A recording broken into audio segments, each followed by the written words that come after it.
Hola amigas, amigos, clientes de BTG Pactual en Chile. Les damos la bienvenida a la revisión semanal de los mercados, donde repasaremos los principales hitos de la semana previa y los que vienen durante la semana actual.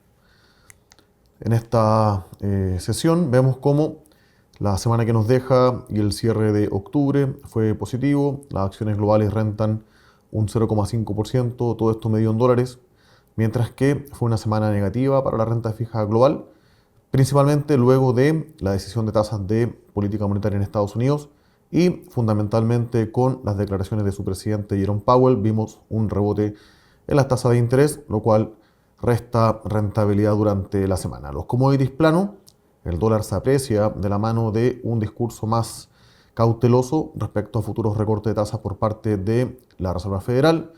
Y esto se manifiesta en una apreciación del dólar contra monedas desarrolladas de 0,86% y una depreciación de las monedas emergentes contra el dólar por 0,33%.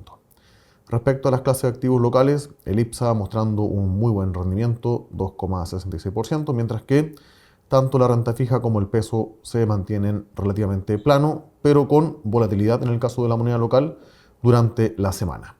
Con esto, en lo que va del año, la renta variable global acumula una ganancia en dólares de 21%, la renta fija internacional también acumula una rentabilidad de 7,64%, los commodities positivos 9% y el dólar contra monedas desarrolladas se deprecia casi un 7% en lo que va del año, esto considerando que ha tenido un repunte en las últimas semanas.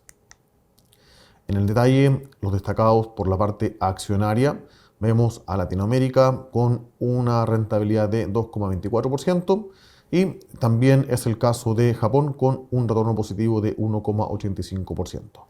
Por el lado negativo, destaca principalmente Europa, tanto Europa desarrollada como Europa emergente, ambas cayendo 1,58 y 0,72%, mientras que el Reino Unido lo hace en una cuantía de menos 0,4% durante la semana. En relación a las tasas de interés y las diferentes estrategias de renta fija global, principalmente se ven afectados las que tienen mayor duración y están relacionados a bonos de gobierno, porque las estrategias de spread, tanto en investment grade, high yield como emergente, terminan con un rendimiento positivo durante la semana.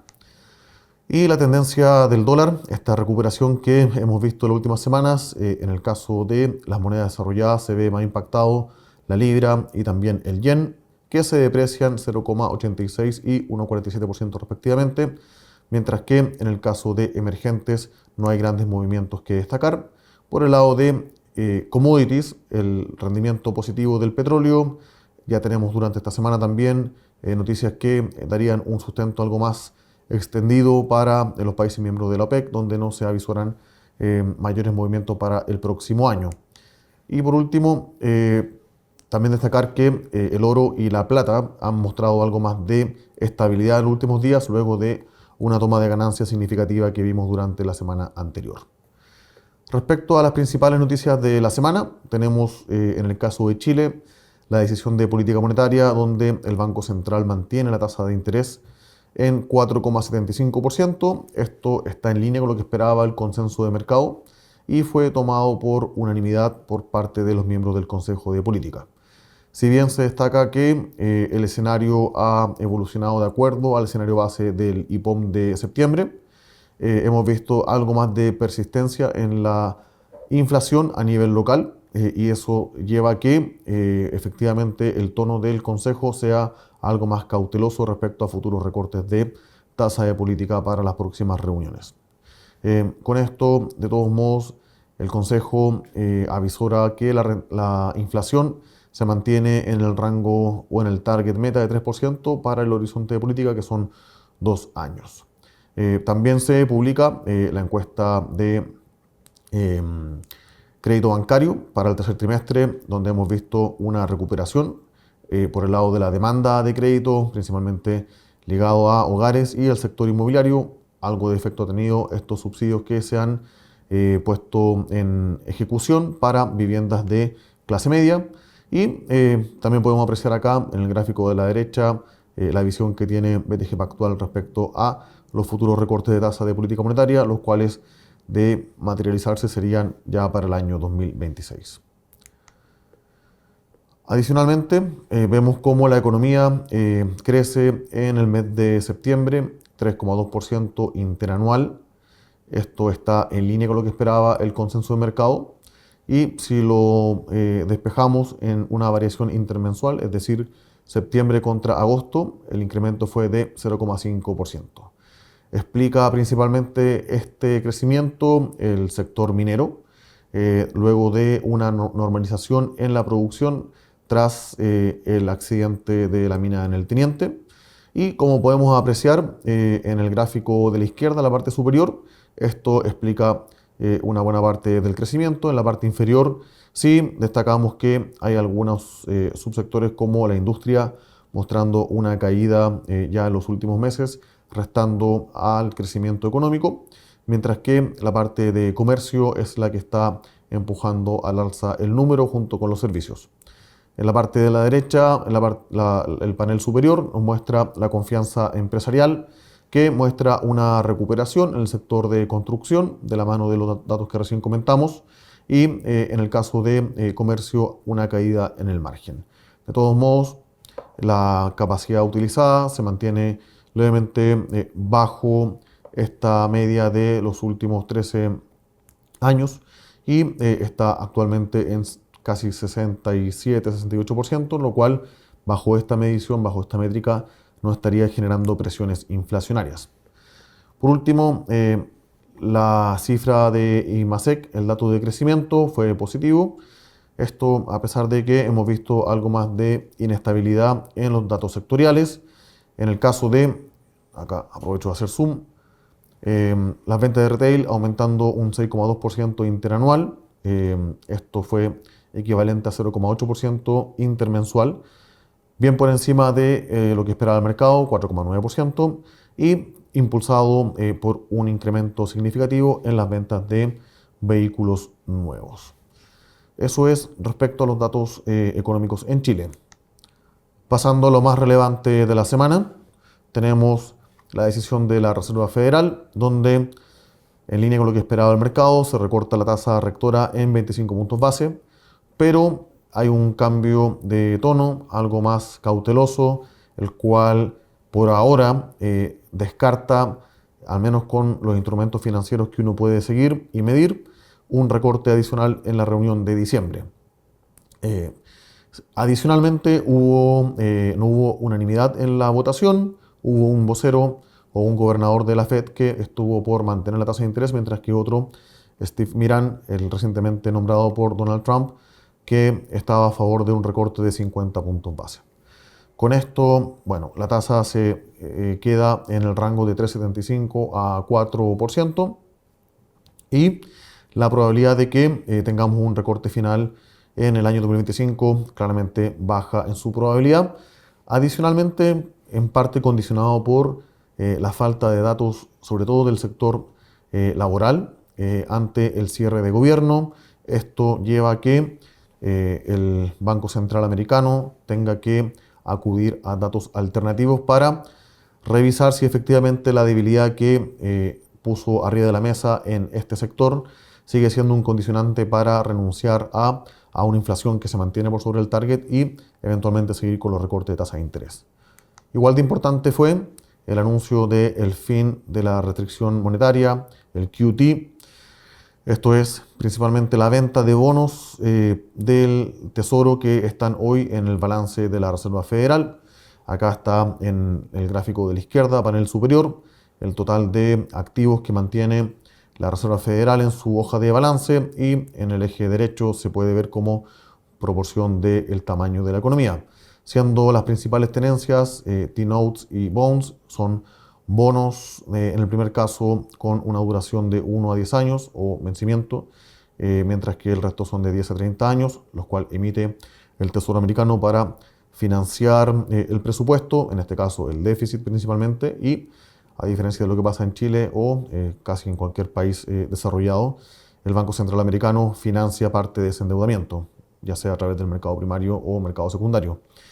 Adicionalmente, una buena parte de la tenencia son en los denominados mortgage-backed securities, son estos pools de hipotecas que se originan principalmente por agencias gubernamentales y se venden en un conjunto por denominación de tipo de crédito o plazo al mercado secundario. Hay 2,1 trillón en la hoja de balance en Estados Unidos, en la Fed, y eso ha llevado a que los spreads de las hipotecas tengan un aumento significativo desde lo que vimos previo al QT el año 2022, pero una normalización ya en las últimas semanas y meses. Con todo, el tamaño actual de la Reserva Federal en relación a los activos que mantienen el balance de 6,6 trillón, nuestro escenario base es que llegando a 6,25 trillón se anunciaba, así que por este lado en particular es una sorpresa relativamente positiva para las tasas de interés. En la medida que deje de vender bonos, las tasas deberían converger a la baja, pero que se netea con ese tono más cauteloso respecto a la tasa de política monetaria para la próxima reunión. Vamos con la cuarta noticia de la semana. Tenemos datos en Europa. En el primer panel de la izquierda, el crecimiento levemente por sobre lo que esperaba el mercado, 0,3% en el trimestre. Esto es, en términos anuales, un crecimiento de 1,5% real. Para la Unión Europea, la zona euro o la euroárea, como dice ahí, crece 1,3% bajo lo que sería el bloque económico conjunto y con una inflación que sigue relativamente controlada, al menos en la parte de energía, en la parte de bienes y la parte de bienes industriales no energía. 2,1% sería esta medición de inflación estandarizada para los países miembros de la eurozona, mientras que los servicios, al igual que en el caso de Estados Unidos, siguen estando por sobre el rango meta. Si le dan zoom ahí a la tabla, la realidad de los países en respecto a la inflación es bastante heterogénea. Por ejemplo, por el lado a la baja o inflación ultra controlada, pero con problemas de crecimiento, se encuentra Francia, donde la tasa de inflación está en 0,9%. En el otro extremo aparecen países como Estonia, también Austria, con un nivel de inflación cercano o sobre al 4% en 12 meses.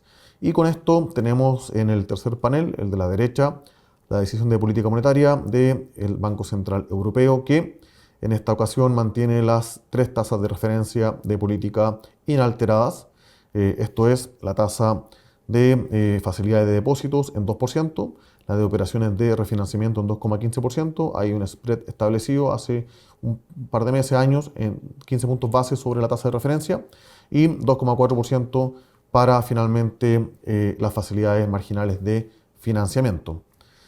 Si vemos la evolución de la tasa o las tasas, en este caso, de política monetaria, acá están la tasa de facilidad de depósito, de refinanciamiento y de financiamiento marginal.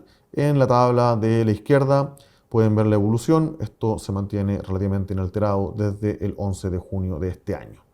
Y como eso se ha traspasado a las tasas del mercado, podemos ver en el panel del medio las tasas de interés, tanto para préstamos en la parte azul, línea azul, como para captación a plazo, en la línea amarilla, a empresas. En la parte de financiamiento, en promedio ya esto está cerca de 3,5%, mientras que la tasa de captación está pagando a plazo sobre un año 2% de interés, todo esto nominal.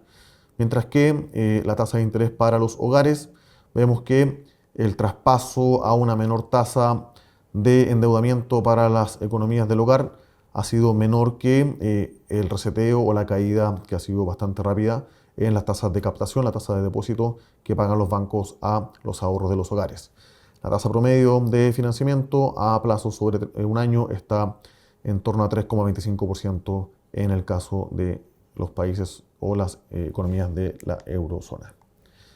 Última noticia de la semana, seguimos con la temporada de resultados en el mundo. En el caso de Estados Unidos, que va más avanzado en el número de compañías y tamaños reportadas. Al cierre del viernes van ya casi 300 compañías que representan un 60% del total que componen el S&P 500. Hasta ahora hemos visto un crecimiento de 9,1% interanual en las ventas y 15,4% en las utilidades. Si vemos por sectores, sacando el sector financiero, el crecimiento de 13,8%.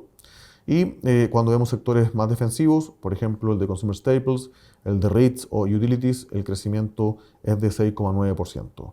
Cuando vemos sectores más cíclicos, en el caso de tecnología, un crecimiento interanual de las utilidades de casi 20%, y en el caso de Communication Services el crecimiento es de 17%. Si vemos en relación a lo que esperaba el mercado, de acuerdo a esta tabla elaborada por JP Morgan, el equipo de Research, vemos que la sorpresa en la parte de ingresos es de 2,7% y por el lado de utilidad es de 7,9%. Con esto, en el trimestre, 76% de las empresas han mostrado resultados mejor de lo que esperaba el mercado en ingresos y 81% mejor a lo que esperaba el mercado en relación a utilidades. Y algunos destacados, esto es una mezcla del equipo de research de Bank of America y de BTG Pactual, me faltó ahí el footnote de BTG Pactual. Por un lado, las grandes tecnológicas, estoy tomando los dos extremos en relación a la respuesta del mercado. Meta Platforms, el dueño de, entre otras marcas o empresas como Facebook, reporta resultados y luego de esto, principalmente después de la conferencia de resultados con analistas, la acción cae con fuerza, 12-13%, principalmente atribuido a que hay un interés por incrementar de forma agresiva, aparece ahí en negritas, el CAPEX para el año 2026, el cual sería notablemente superior en el año 2026 de lo que fue el año 2025. Es una de las temas a cuestionar si efectivamente se está monetizando esta sobreinversión o inversión exponencial en infraestructura, principalmente ligada a la parte de inteligencia artificial, no principalmente el retorno monetario, sino si el retorno monetario es incluso superior al retorno de este tipo de compañía en los últimos años. Y por el otro lado, vemos las acciones de Amazon respondiendo de muy buena forma a los resultados del tercer trimestre, subiendo más de 12% la acción aftermarket y el mercado premiando de buena forma el aumento de los revenues en su plataforma de Amazon Web Services, que también ha visto un incremento exponencial en su nivel de CAPEX. Por el lado de consumo, hay una dualidad cuando uno mira el sector financiero, que tiene una mayor proporción de clientes hogar y por ende consumo, más que corporaciones. Los resultados son relativamente positivos. Vemos acá el caso de Visa y relacionados. Pero cuando vemos empresas de consumo masivo que apuntan sobre todo a segmento medio bajo, los resultados no han sido muy buenos. Es el caso de la cadena de restaurantes mexicanos Chipotle, mexicano-americano, el cual ve un desafío en la parte no solamente de costos, sino que también de ventas, y lo atribuye a mayor dificultad del segmento de middle income, aquellos que tienen un ingreso de hogar menor a $100,000, y con esto un guidance que es relativamente desafiante. La acción cae con fuerza, aproximadamente 18% en el aftermarket. Algo similar en el guidance y también en la atribución de los resultados pasa con Kraft Heinz, acción que ha tenido un muy mal desempeño después de la fusión de los dos negocios, Kraft por un lado, Heinz por el otro, y atribuye también a una debilidad en el consumo en Estados Unidos sus resultados. En el caso de Europa, ya tenemos en el Eurostock 600 232 compañías reportadas. Si vemos el crecimiento, en este caso el total de beat y miss, o sea, qué porcentaje ha estado por encima de lo que esperaba el mercado y cuánto por debajo. 44% ha superado a lo que esperaba el consenso mercado en ventas y 49% en el caso de utilidad. No tan positivo como ha sido el caso de las acciones en Estados Unidos. Destaca por el lado positivo de EPS, el sector de servicios financieros, bancos principalmente, y el sector de commodities. Y por el lado negativo, por ahora, en el segmento de viajes y lujo, real estate y también las empresas de telecom. Si lo miramos a nivel de países, destacando por ahora con pocos resultados reportados, las empresas que están listadas en Reino Unido y en Italia por el lado de ventas, y en el caso de EPS también se mantiene esa jerarquía de sorpresa positiva en última línea. Con esto, los resultados del tercer trimestre hasta ahora estarían prácticamente planos en EPS en relación a un año anterior. Acá está el denso calendario de resultados, las principales empresas que reportan esta semana, destacando en términos sectoriales o temáticos. Alternative Asset Managers, por ejemplo, reportó hoy Ares, que muestra muy buenos números, un crecimiento importante en la última línea. En este sector o industria también tendremos para el resto de la semana las acciones de la empresa Apollo reportando. Al fin de la semana tendremos Brookfield, KKR entre las principales. Y también tendremos varias empresas ligadas al sector de salud reportando sus números durante la semana. Por último, resultados accionarios, las mejores acciones en la semana que pasó. En el caso de Estados Unidos, con un índice rentando 0,7%, tenemos que destacan por arriba empresas ligadas al sector de salud, de biotecnología, principalmente respondiendo a algunos anuncios de M&A, también empresas ligadas al sector de plataformas digitales y infraestructura de tecnología. Y por el lado negativo, también empresas del sector tecnológico, en el caso de Fiserv, cayendo casi 50% y el mercado ajustando sus resultados y proyecciones de forma dramática para los próximos 12 meses. En el caso de Chile, ya también parte la temporada de resultados, bien cargada la semana previa a las utilities que muestran números decepcionantes. La base de comparación también era muy exigente y en este sentido Colbún muestra un retroceso de 3,6% en la parte negativa, mientras que las acciones ligadas a negocios en Argentina, luego de los resultados de las elecciones de la semana pasada, muestran un buen resultado como Andina B, Cencosud y también CCU.